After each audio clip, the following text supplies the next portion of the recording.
సరే ఆయన ఒక గొప్ప వ్యక్తి, ఆయన మనం కానీ ఖచ్చితంగా ఆయన ఆరాధించడానికి కూడా అగ్రవర్ణాలకు 100% నేను ఆరాధిస్తా, దాంట్లో డౌట్ లేదు. He is a drafting committee member, దాంట్లో ఎటువంటి సందేహం లేదు. ఇప్పుడు మనం చైర్మన్ అది.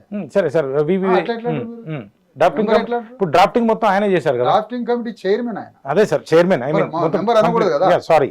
అది నేను ఒప్పుకుంటా, మనసు బాధ ఉంటుంది. లేదు ఖచ్చితంగా నేను దానికి నేను ఏమంటున్నా అంటే డ్రాఫ్టింగ్ కమిటీ చైర్మన్, ఓకేనా. వివి రాజేంద్ర ప్రసాద్ గారు ఎవరు?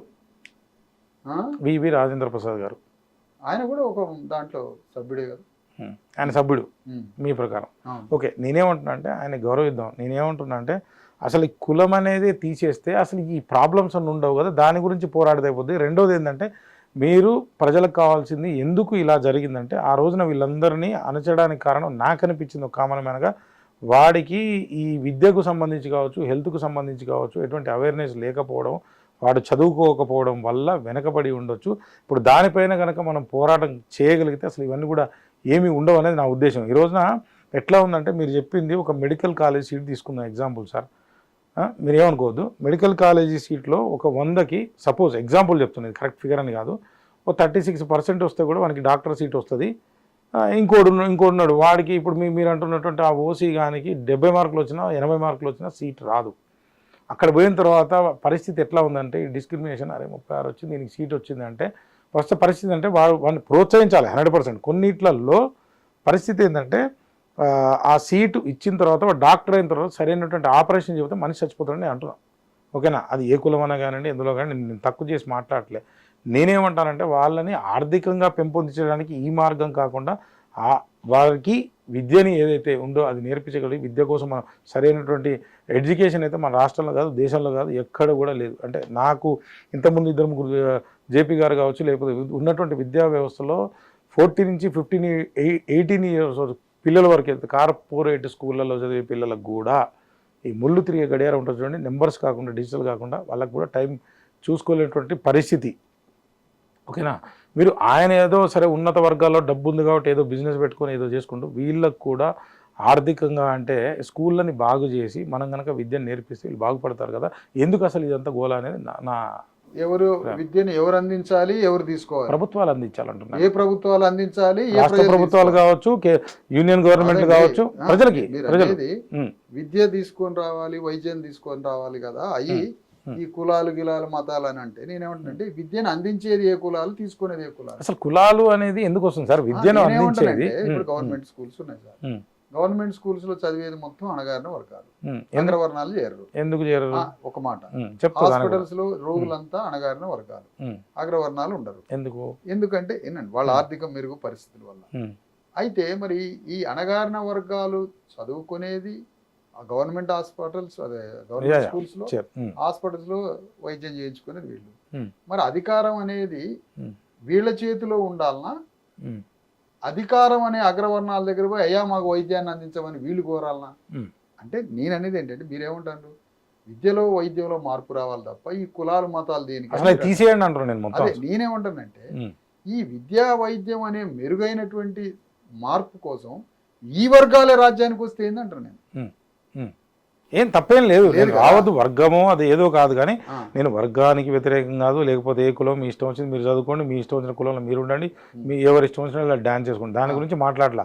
అసలు ఇవన్నీ కూడా ఎట్లా ఉందంటే నేనేమంటే మతానికన్నా కులం కూడా అత్యంత ప్రమాదకరమైందేమో అని నాకు అనిపిస్తుంది. ఇప్పుడు సపోజ్ మందకృష్ణ మాది గారిని పద్మశ్రీ నేను గౌరవిస్తా, 30-35 సంవత్సరాలు అయితే సరే ఆయన ఏదో పోరాటం చేసి, కానీ నాకు మొన్న అనిపించింది 2 సార్లు ఇంటర్వ్యూ కోసం కూడా నేను కాల్ చేయడం జరిగింది, సరే బిజీగా ఉన్నారో ఇలాగండి. నాకేమనిపించింది అంటే సేమ్ ఇట్లాంటిది 35 సంవత్సరాల పోరాటం చేసి, లేకపోతే 30 ఏళ్ళ పోరాటం చేసి అసలు ఉద్యోగాల కోసం చేసిరా, రాజ్యాధికారం చేసినా నాకు పెద్ద కన్ఫ్యూజన్. మామూలుగా పోయి ఒక పబ్లిక్ బైట్ తీసుకుని అది వేస్తాను నేను ఆయన ఇంటర్వ్యూకి వచ్చినప్పుడు. మందకృష్ణ మాది గారు ఎవరైతే పద్మశ్రీ అందుకున్నారో ఆయన 30-35 సంవత్సరాలు చేసి ఒక బిల్లు కోసం, ఏబిసిడి వర్గీకరణ కోసం ఒక పోరాటం చేసింది. దేనికి మీకు ఏమైనా ఐడియా ఉందంటే ఏముంది, రిజర్వేషన్ కోసం చేసినాడు. అసలు ఉన్నాయే 30 ఉద్యోగాలు రా బాబు, అసలు గవర్నమెంట్లు ఉన్నాయి ఒక కామన్గా నాకేం చూస్తుంటే ప్రభుత్వాలు ఉన్నది ఉద్యోగాలు ఇవ్వడానికి కాదు, సోర్స్ క్రియేట్ చేయడానికి అని చెప్పి నేను అంటా. మీరు ఏం చెప్తారు? మీరు ఎగ్జాక్ట్లీ పాయింట్ అడిగారు సార్. వాస్తవానికి ఏంటంటే ఈ దేశంలో ఒక తెలంగాణలో ముఖ్యంగా దురదృష్టం ఏంటంటే హక్కుల కోసం పోరాడేవాడు 30 ఏళ్ళైనా అదే పోరాడతాడు, 300 సంవత్సరాలైనా పోరాడతాడు. కానీ అదే అక్కడే రాంగ్ జరుగుతుంది. హక్కులతో పాటు అధికారం కోసం కూడా పోరాడితే రెండు ప్రయోజనాలు ఉంటాయి. అటు అధికారానికి రావచ్చు, ఆ హక్కుల గురించి అడగడానికి చట్టసభలో కూడా వేదిక చేసుకోవచ్చు. కానీ ఇక్కడ ఏమైంది, హక్కులు అడిగే వాళ్ళు వేదికలన్నీ ఏం చేస్తారు, తెలంగాణ ఉమ్మడి ఆంధ్రప్రదేశ్లో కేవలం హక్కులు అడుగుతూనే కాలం గడుపుతూ ఉంటారు. కానీ హక్కులతో పాటుగా సైమల్టేనియస్లీ ఆ హక్కులతో పాటుగా అదే వేదిక నుంచి, అదే హక్కుల వేదిక నుంచి కూడా రాజ్యం కోసం కూడా పోరాడాల్సి ఉండే. ఇప్పుడు హక్కుల కోసం, ఇప్పుడు తెలంగాణ అనేది ఒక డిమాండ్ సార్, తెలంగాణ రాష్ట్రం ఒక డిమాండ్ అంటే కేంద్ర ప్రభుత్వాన్ని అడిగే ఒక హక్కు. కానీ అతను ఏం చేసిండు, ఆ హక్కుని సాధించడానికి పార్లమెంటు వేదికగా సభ్యులను కూడా తీసుకొని పోయాడు. ఎగ్జాక్ట్లీ తెలంగాణలో అసెంబ్లీలోకి సభ్యులు తీసుకొని పోయాడు. అంటే ఒకవైపు సామాజిక రాజకీయ ప్రెజర్ గ్రూప్తో పాటుగా పార్లమెంటు వేదిక మీద కూడా మన డిమాండ్ని నినదించినప్పుడే ఆ ఫలితం త్వరితగతిన వస్తుంది అనేది జరిగింది. అట్లా జార్ఖండ్ ముక్తి మోర్చా అది ఆ పని చేసింది. అట్లా తమిళనాడులో కొన్ని ఉద్యమాలు వాళ్ళ హక్కులతో పాటు రాజకీయ పోరాటాలు కూడా చేశారు. అంటే హక్కుని సమాజంలో సోషల్ అండ్ పొలిటికల్ ఫోర్స్తో, అంటే సామాజిక పోరాట రూపాలు, రాజకీయ పోరాటాలు, ఒత్తిడి, ఇట్లా ప్రభుత్వం మీద ప్రెజర్ చేసి శత్రువుని డిఫెన్స్లో పడేసి డిమోరలైజ్ చేసి మన ఇష్యూని సత్యాన్ని ప్రపంచం ముందు చూపిస్తే ఆత్మరక్షణలో పడ్డ ప్రభుత్వాలు మన డిమాండ్లను నెరవేరుస్తాయనేది ఒక పోరాట రూపం. కానీ ఇది ఒక్కటే రోడ్ల మీద వీధుల వెంట చేసుకుంటూ పోతే ఎలక్షన్స్ వచ్చినప్పుడు ఈ పోరాడే వేదికలన్నింటినీ వాడు కొనిపారేస్తాడు. మనం ఏమంటున్నాం అంటే దానికి భిన్నంగా హక్కులు అడుగుతూనే ద సేమ్ టైం భూమి తన చుట్టూ తాను తిరుగుతూనే సూర్యుడి చుట్టూ తిరిగినట్టుగా హక్కులు అడుగుతూనే ఎలక్షన్స్ అప్పుడు కూడా ఈ హక్కుల వేదిక రాజకీయ పోరాటం కూడా చేస్తారు. రాజకీయ పోరాటం కూడా చేసినప్పుడు మన ప్రతినిధులు పార్లమెంట్ అసెంబ్లీలో పోతారు, ఆ హక్కుని అడగొచ్చు, ద సేమ్ టైం మనకి రిప్రజెంటేషన్, పొలిటికల్ రిప్రజెంటేషన్ కూడా పెరుగుతుంది అనేది.